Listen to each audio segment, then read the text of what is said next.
सुबह से मन कच्चा कच्चा सा हो रहा था। राखी का दिन, बचपन याद आ रहा था। चूल्हे पर धीरे धीरे पकती खीर में पड़ी केसर की खुशबू, हाथों में मेहंदी के फूल, राखी के रेशमी चमकीले रंगीन धागे।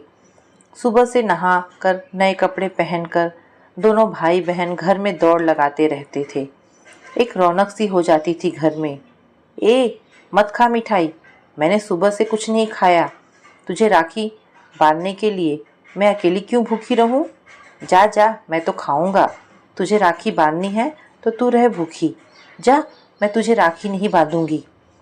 मैं तुझे पैसे भी नहीं दूंगा। मत दे, वैसे भी पैसे तो पापा देंगे, तू कौन सा कमाता है। मम्मी, मुझे भी पैसे देना जितना इसको दोगी।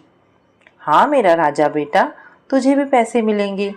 पहले राधा से राखी बंधवा ले, बराबर के पैसे मिलने की शर्त पर राखी की रस्म पूरी होती। फिर तो विकास थाली की 10 राखियां बांधकर दोस्तों को भरी कलाई दिखाने चल पड़ता। कहाँ चला गया बचपन, कहाँ खो गए वो रिश्ते। एक ही कोख से जन्मे भाई बहनों के बीच क्या ऐसी भी दूरियां आ जाती है। बहुत सारे आंसू आंख में भर आए। बहुत सूना सूना सा लग रहा था आज का दिन। दोनों बच्चे अपने पापा के साथ बहुत जिद करके पिक्चर देखने चले गए थे, राखी की रस्म पूरी करके। बच्चों ने राधा से चलने की बहुत जिद की, पर वह रुक गई थी कि राखी का दिन है, जाने कौन सी ननद चली आए। पास के शहर में ही तीनों तो रहती हैं, कोई आ गया तो कम से कम वह घर पर मिलेगी। अब अकेलापन ना जाने कितनी पुरानी स्मृतियां खखोर रहा था। बचपन, किशोर के वो दिन जब विकास उसका पूरा ख्याल रखा करता था। इस सहेली की घर से लाना, ट्यूशन पर छोड़कर आना, उसका पीछा करने वाले लड़कों से झगड़ पड़ना, फिर विकास की पहली नौकरी की पहली तनख्वाह की गिफ्ट, उसकी शादी पर विकास का घंटों कमरा बंद करके रोना, फिर विकास का एक विजातीय लड़की से प्रेम संबंध होना, उससे विवाह के लिए घर में विरोध, लड़ाई झगड़ा। एक राधा ही थी जिसने मम्मी को मनाया था उस विवाह के लिए। राधा मम्मी से मिली थी।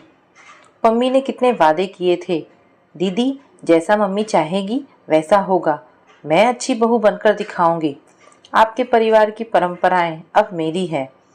कितनी कितनी दलीलें दी थी मम्मी ने मम्मी को। भाई और मम्मी की शादी को लेकर मम्मी जन्म पत्रिकाएं दिखवाकर कह चुकी थी, बेटा जाति का झगड़ा छोड़ भी दूं तो मम्मी शुभ नहीं है उसके लिए। कल ही तो पंडित जी पत्रिकाएं देखकर गए हैं तेरे सामने। मम्मी ये पुरातन पंथी बातें छोड़ो, मम्मी देखने में ठीक ही है, कर दो उसके मन की। उसी के मन की हो गई थी, पर 1 महीने में ही झगड़े शुरू हो गए थे। फिर दोनों अलग हो गए, पास ही में अलग घर लेकर रहने लगे। मम्मी पापा से मिलने आते जाते रहते थे। अलग हुए 6 महीने बीते भी न थे कि वह दुर्घटना घट गई, जिसमें विकास का एक पैर चला गया। इतना बड़ा हादसा शायद फिर परिवार को जोड़ रहा था। लग रहा था शायद उन दोनों को अपनी गलती का एहसास हो गया होगा। सुबह के भूले घर को लौट आएंगे।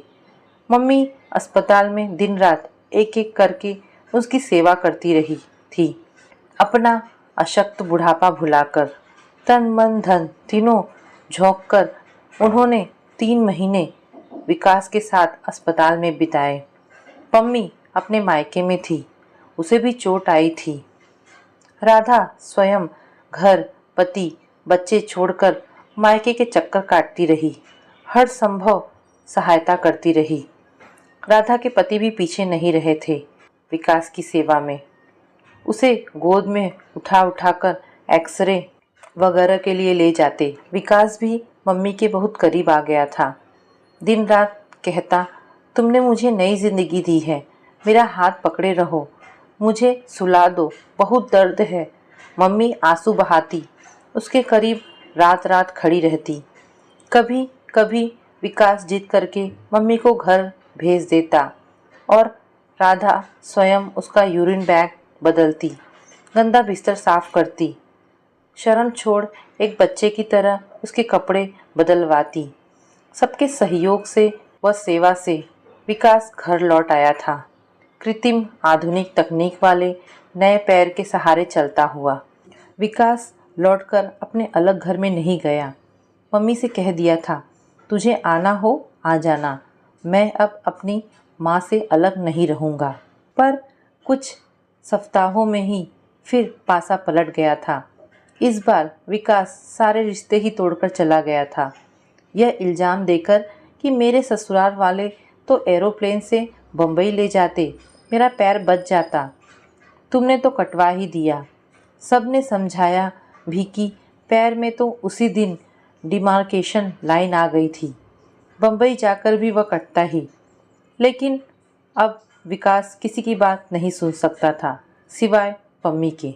रिश्ते फिर किर्च किर्च बिखर गए थे। दिल में दूरियां ही नहीं हुई, बल्कि अलगाव की मोटी दीवारें खिंच गई थी। पर मम्मी के मन में विकास के अपाहिज होने का दर्द हमेशा बना रहा। बेटा अपाहिज ना हो गया होता तो मैं उसे भूल जाती, पर मन में रह रह कर लगता कि ना जाने वह क्या क्या करता होगा, कैसी कैसी नई परेशानियां होती होगी रोज़मर्रा की ज़िंदगी में। करता क्या होगा, कार चलाता है, बीवी को लेकर घूमता है, खुश रहता है। पापा चिढ़कर कहते, अच्छा है खुश रहे, बस हमें क्या। स्वयं राधा उसके लिए यही इसी अपंगता की वजह से पिघल जाती थी। आज बार बार दिल में आ रहा था कि आज राखी के बहाने विकास को फ़ोन कर ले। क्या हुआ जो पिछली बार मायके जाने पर वह उसके सामने से मुंह मोड़कर निकल गया था, मुस्कुराया तक ना था। वह भूल गया तो क्या, राखी पर उसका तो फर्ज बनता है। स्वयं को बहुत रोका। पति के डर से वह जरूर नाराज होकर कहेंगे कि जब विकास रिश्ता नहीं रखता तो तुम क्यों मरी जा रही हो। जब मन भावुकता के अतिरेक से भर गया तो उसने विकास के मोबाइल पर कॉल किया। फ़ोन पम्मी ने उठाया। हाँ पम्मी, मुझे विकास से बात करनी है। हॉल में आवाज़ें गूंजी, उसी का फ़ोन है। अरे वही राधा। पंजाबी लहजा और कठोर हो गया था उसका नाम लेते हुए। Hello hello. राधा की ललचती आवाज़ की नमी भी विकास की रूखी आवाज़ को कोमल ना कर सकी। कैसा है? ठीक हूँ। सगे भाई की आवाज़ का रूखापन उसकी आत्मा को छील रहा था। बस तेरी खैरियत जानने के लिए ही। आगे बोल पाने की गुंजाइश नहीं थी, फ़ोन कट चुका था। फ़ोन लिए राधा संज्ञा सुन बैठी रही। फूट फूट के रोना चाहती थी कि बाहर बच्चों का शोर सुनाई दिया। कोई मिल गया, गुनगुनाते हुए दोनों बच्चे घर में घुसे। राधा छिपा गई पति से फ़ोन वाली बात। हाथ मुंह धोकर वह चाय बनाने किचन में जा ही रही थी तो बाहर ड्राइंग रूम में से इनकी आवाज़ आई। सुनो राधा, देखो कौन आया है। अरे मधुर, कैसे हो? ठीक है जीजी। छोचा इच लाखी पे अपनी जिज्जी से लाखी बंधवा आए। आज 5 हैं, कल ट्रांसफ़र पे दूर चली गई तो। कब चले? सुबह की ट्रेन से चले थे, संझा होने आई। अच्छा किया तुमने आकर। तुम बैठो, मैं चाय लेकर आती हूँ। ना ना, चाय फाय तो अब लाखी बंधवाए के ही पियेंगे, बल्कि खानों ही खा लेंगे सीधे। मम्मी ने कही थी लाखी बांध के ही कुछ खाइयो। मधुर की मासूम बातें सुनकर राधा का मन प्रफुल्लित हो गया था। उसकी 2 साल से सुनी पड़ी राखी आज बनेगी। क्या हुआ जो उसका ये अपने सगे भाई का हम उम्र चचेरा भाई बचपन से ही मंदबुद्धि है। कम से कम अपनी इस बहन से प्यार तो रखता है। इतनी दूर से चलकर आया है अपनी निश्चल निस्वार्थ भावनाएं लेकर। राधा ने जल्दी से रेशम के घुंघरू बंधे धागे थाली में रखे, मिठाई रखी, दिया जलाया, रोली चावल लेकर इस अनोखे स्नेहिल भाई के सामने आ गई।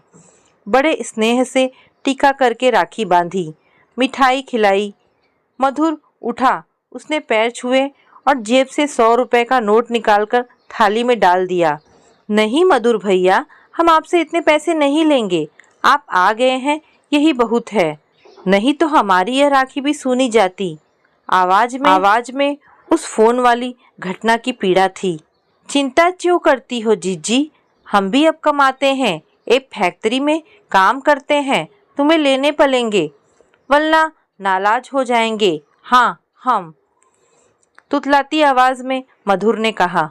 मधुर की प्यार भरी बातें सुनकर राधा के आंसू अब कैसे रुकते। वह फूट फूट कर रो पड़ी। मधुर भैया, पतिदेव और दोनों बच्चे हतप्रभ उसे देखते रह गए। तो दोस्तों, ये प्यारी सी कहानी आपको कैसी लगी? अगर आपको कहानी पसंद आई हो तो प्लीज़ इसे लाइक एंड शेयर करें। धन्यवाद दोस्तों।